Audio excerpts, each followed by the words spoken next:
हाय, स्वागत है आप सभी का इस नई वीडियो में। मुझे उम्मीद है कि आप सभी लोग अच्छे से होंगे और खुश होंगे और अपनी पढ़ाई को पूरा कर रहे होंगे अच्छे तरीके से। जो आपका एम है, जो आपका लक्ष्य है आपके जीवन में, वो सभी क्या कर रहे होंगे, पूरा कर रहे होंगे। मकसद आपका होना चाहिए पढ़ाई, और पढ़ाई के साथ साथ क्या होना चाहिए, आपको खुश रहना होगा। इससे क्या होगा, आपकी जो पढ़ाई है अच्छी से चलती रहे।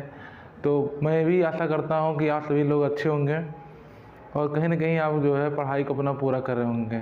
आज इस नए वीडियो हम आपको लेके आए हैं एक नए टॉपिक को, जिसमें आप कह सकते हैं कि हमने जो पीछे वीडियो पढ़ाया है, वीडियो में आपको डाला है, उसको आप भी देख सकते होंगे या देख रहे होंगे और एक तरह से बेहतरीन जो है रिस्पांस अपना देते रहेंगे। जो आपको समझ में आ रहा है उसके लिए आपको बहुत बहुत थैंक यू। और अगर आपको नहीं समझ में आ रहा है तो आप ज़रूर अपने कमेंट बॉक्स में लिखें कि क्या प्रॉब्लम आ रही है, जिससे हम क्या करते हैं अपने जो स्किल्स है टीचिंग स्किल में इम्प्रूव कर सकें, बेहतरीन तरह से उसको रख सकें आपके सामने और एक तरह नए तरीके से आपको समझा सकें किसी चीज़ को लेकर के। जितना हम जानते हैं, प्रयास कर रहे हैं, वो आपके लिए हो सकता है बेटर ना हो, लेकिन अगर आप रिस्पॉन्स देंगे, कमेंट करेंगे तो हो सकता है आपका बेहतर होने का प्रयास कराइएगा। और इस नए वीडियो में हम क्या कर सकते हैं, यहाँ पे हम क्वाड्रेटिक इक्वेशन के बारे में चर्चा करेंगे। क्वाड्रेटिक इक्वेशन के बारे में चर्चा हो रही थी और क्वाड्रेटिक इक्वेशन के बारे में यहाँ जानेंगे कि क्या चल रहा है। अब नए टॉपिक के बारे में हम जानकारी लेंगे यहाँ पे, कि जो टॉपिक है आपका वो है कि वो आपको दिख रहा है कि nature of the roots of a quadratic equation, यानी कि nature of the roots of a quadratic equation हमारा है, यानी कि जो द्विघात समीकरण है उसकी प्रकृति में कि क्या बदलाव हो सकता है। क्योंकि यहाँ पे क्या है कि दो अलग अलग वैल्यू है। तो क्वाड्रेटिक इक्वेशन का जो फार्मूला यानी कि स्टैंडर्ड फार्मूला होता है, स्टैंडर्ड तरीका होता है, वो होता है ax square plus B X plus C equal to 0 होता है। और आप जान सकते हैं यहाँ पे कि अगर क्या है, अगर कोई भी क्वाड्रेटिक इक्वेशन है तो उसके लिए क्या हो, एक नॉट इक्वल टू 0 होना चाहिए। यानी अगर ये वैल्यू 0 हो जाती है तो ये क्वाड्रेटिक इक्वेशन नहीं होता है। अगर एक क्वाड्रेटिक इक्वेशन नहीं होता है यानी कि लीनियर हो जाएगा, तब आपका मान लीजिएगा आपका ये 0 हो गया तो ये क्या हो जाएगा, आपका लीनियर इक्वेशन हो जाएगा। इसलिए क्या कर सकते हैं यहाँ पे हमारा कि वैल्यू डिस्टर्ब हो जाएगा, आपका डिस्टर्ब हो जाएगा। इसलिए क्या करते हैं यहाँ पे कि हम जानते हैं कि जब क्या होता है कि फैक्टराइजेशन नहीं होता है तो हम क्या करते हैं उसको श्रीधराचार्य विधि से या से बोल सकते हैं कि क्वाड्रेटिक इक्वेशन मेथड से सॉल्व कर सकते हैं। तो क्वाड्रेटिक जो फार्मूला होता है उसके मेथड से हम सॉल्व कर सकते हैं। उसी को हम क्या बोलते हैं कि जो द्विघात फार्मूला होता है उसी को हम बोलते हैं श्रीधराचार्य सूत्र बोलते हैं, यानी कि तरीका बोलते हैं। और उसका जो सूत्र होता है हम जानते हैं यहाँ पे x इक्वल टू कितना होता है, क्योंकि ये क्या है आपको x के फॉर्म में दिया है तो हमारा जो रूट्स आएगा, दो रूट्स आएंगे यहाँ पे, ये आपको और रूट्स किसके आएंगे, x के आएंगे, क्योंकि x क्या है, वेरिएबल है। x ही क्या कर रहा है, वेरीज कर रहा है। x ही क्या हो रहा है, आपको यहाँ पे अलग अलग रूप में जा रहा है। तो यहाँ से जो आपका वैल्यू आएगा वो आएगा क्या है, दो वैल्यू आएगी यहाँ पे, h equal to minus B plus minus under root B square minus 4ac, यानी कि बी स्क्वायर माइनस 4ac जो हमारा है इसी को हम क्या बोलते हैं, डिस्क्रिमिनेंट बोलते हैं। और यही हमारा इसे हिंदी में कहते हैं विविधकर, क्या कहते हैं, विविधकर कहते हैं। और ये आपका है नीचे 2 ये दिया हुआ है, तो minus B plus minus under root B square minus 4ac upon 2 ये हमारा क्या है, श्रीधराचार्य विधि द्वारा जो है निर्मित एक सूत्र है, जिसे मेथड कहते हैं, या हम क्वाड्रेटिक फार्मूला भी कह सकते हैं इसको, या कहते हैं। यानी कि ये हमारा अगर बात करें हैं तो ये हमारा क्या है, क्वाड्रेटिक फार्मूला भी है, क्वाड्रेटिक फार्मूला, जिसके माध्यम से हमको दो वैल्यू निकल के आती हैं। पहला जो हमारा है डिस्क्रिमिनेंट यानी कि डी इक्वल टू क्या है, बी स्क्वायर माइनस 4ac। अगर जो यहाँ पर आपको लिखा हुआ है डी, वो आपको क्या है, बी स्क्वायर माइनस 4ac, इसे हम डी बोलते हैं शॉर्टकट में, जिससे हमको क्या हो, आसानी हो समझने में। तो दो रूट्स आते हैं तो इसको हम जानते हैं कि एक अल्फ़ा ले लेते हैं, एक बीटा ले लेते हैं, ठीक है। इसको मानने के लिए लिया गया है कि अल्फ़ा और बीटा दो रूट्स होते हैं। जैसे हमारा क्या है, दो भाई है तो उनका क्या होता है, नाम अलग अलग होते हैं, ठीक है, जिससे हम क्या करें उनको पहचान सकें। तो यही बात है आपको कि अल्फ़ा का नाम जो मैंने लिया है कि -b + √d/2a लिया है, b = -b - √d/2a लिया है, इसका नाम बीटा है, इसका नाम आपको यहाँ पे अल्फ़ा है, क्योंकि ये आपको निगेटिव में है। ध्यान रहे आपको यहाँ पे कि जब ये हमारे पास दो वैल्यू आपको आती हैं, अच्छा दो क्यों आती हैं, क्योंकि दो रूट्स हैं तो दो ऑप्शन भी बन सकते हैं, यहाँ पर प्लस प्लस बन सकते हैं, माइनस प्लस बन सकते हैं, ठीक है। तो ये ध्यान रखना है आपको यहाँ पे कि अगर ये चीज़ें आपको दिया हुआ है, ठीक है, अगर इसको सॉल्व करना है तो नॉर्मल से क्वेश्चन होते हैं, उनको क्वेश्चन वगैरह लगा सकते हैं यहाँ पे। लेकिन जिनके फैक्टराइजेशन नहीं होते हैं, यानी कि मिडिल फैक्टराइजेशन नहीं होते हैं, मध्य पद के गुणनखंड नहीं होते हैं, उनके लिए क्या है, फार्मूला हमारे लिए सक्सेस है, ठीक है। और यहाँ से हम क्या करते हैं, रूट निकाल सकते हैं। तो ये ध्यान है आपको, यहाँ पे आपको 3 केस बनते हैं। अगर ये रूट्स आपके क्या है, रूट्स आने के 3 केस बन सकते हैं। पहला जो केस बनता है हमारे यहाँ पे, अगर क्या हो कि जो डिस्क्रिमिनेंट है यानी कि डी यानी b² - 4ac क्या हो, 0 से ग्रेटर हो, 0 से ग्रेटर हो, तो वहाँ के आपके जो रूट्स बनेंगे, roots are real and distinct, यानी डिफरेंट होंगे। यहाँ पे आपके रियल मतलब होता है वास्तविक, है ना, वास्तविक संख्या मैंने बताया आपको यहाँ पे कि वास्तविक होंगे और यानी कि अलग अलग होंगे। तो ये पहला केस बनता है यहाँ पे हमारा। और सेकंड केस जो हमारा बनता है, अगर ये क्या है, 0 है ना, d बराबर अगर 0 रखते हैं, तो यहाँ से जो रूट्स आपको मिलेंगे, द रूट्स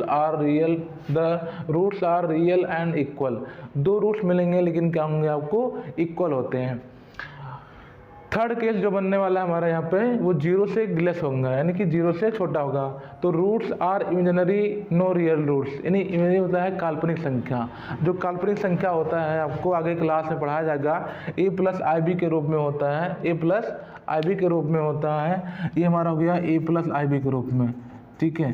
यहाँ पे आपको इमेजिनरी होता है, ये और ये क्या होते हैं, रियल पार्ट होते हैं, ये आपको इमेजिनरी पार्ट होता है यहाँ पूरा आपका। इसलिए इसको हम पढ़ेंगे क्या हो, नेक्स्ट ईयर में हम पढ़ेंगे क्लास 11 में, अगर आप मैथ लेते हैं तो ध्यान है आपको यहाँ पे कि ये 3 केसेज हो सकते हैं जो आपको बनते हैं यहाँ पे, हम ठीक है बना सकते हैं। अच्छा, इनको सॉल्व करना है, अगर मान लीजिए एग्जाम में आपको क्वेश्चन कर जाता है, हो सकता है क्वेश्चन में दिया रहे आपको, ये क्वेश्चन दिया रहता है आपको, कोई क्वेश्चन बना के दिया जाता है और कहता है आपको कि यहाँ पे क्या है, the roots are real and equal है, the roots are real and equal हैं। तो हम क्या करते हैं, d = 0 दिखाते हैं और वहाँ से क्या करते हैं, हम वैल्यू को निकाल लेते हैं, जिससे क्या होता है हमारा यहाँ पे एक नई वैल्यू आपको मिल जाती है, ठीक है।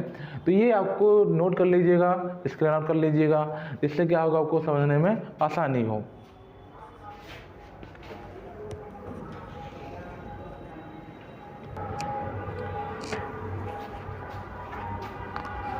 आइए हम एक क्वेश्चन के माध्यम से समझते हैं कि इन सब का यूज कैसे होता है। ये जो हमारे तीनों केस होते हैं उनका हम यूज कैसे कर सकते हैं जो हमारे लिए प्रॉफिटेबल हो सकते हैं, यानी कि जो हमारे लिए समझदारी होते हैं।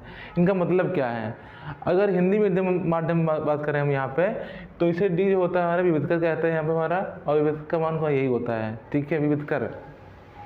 तो आइए देखते हैं यहाँ पे हमारा चेक करते हैं। कह रहा है कि जो हमारा 4x² - 5x + 3 है, तो आपको बताना है कि find the nature of the roots of the quadratic equation, यानी जो क्वाड्रेटिक इक्वेशन दिया है इसका नेचर क्या है, इसकी प्रकृति क्या है, यानी कि इन तीनों में से क्या करना है आपको, कोई एक जो है बताना है कि इसमें से कौन हो सकता है। इसका मीनिंग ये हो सकता है।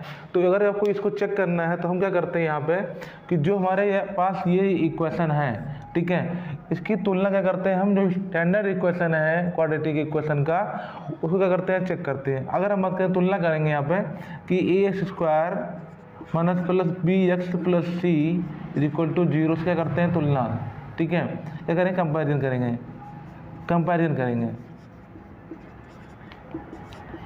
और कंपैरिजन करेंगे तो आप देख पा रहे हैं यहाँ पे हमारा कि a हमारा कितना आ जाएगा, हमारा कितना आएगा, 4, कितना आएगा, 4।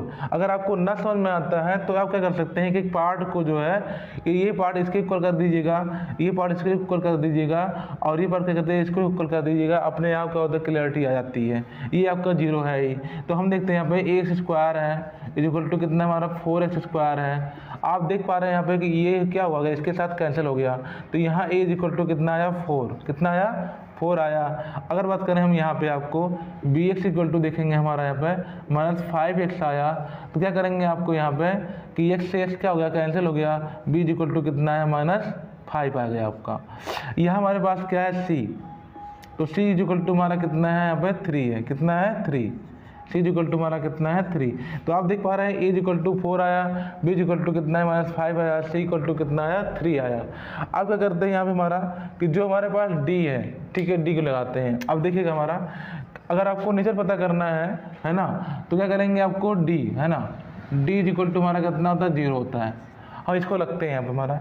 अब D कितना है B square minus 4AC, B square minus 4AC है, इज इक्वल टू कितना हो गया 0, ठीक है। अब देखिएगा हमारा यहाँ पे कि B हमारे पास कितना है -5 है, तो क्या लिखेंगे -5 का होल स्क्वायर हो गया यहाँ पे -4 इंटू A कितना दिया है आपको 4 दिया है, और C कितना दिया है आपको 3 दिया है, ठीक है, इज इक्वल टू कितना हो गया 0।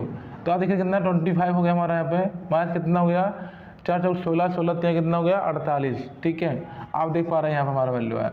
तो अब क्या करेंगे भाई, सब्ट्रैक्ट करेंगे, कितना है हमारा 8 में से 5 गए कितना हो गया हमारा 3 हो गया, और यहाँ हमारा कितना हो गया 4 में से 2 गए 2, ठीक है, इतनी वैल्यू हमारे पास आती है, ठीक है।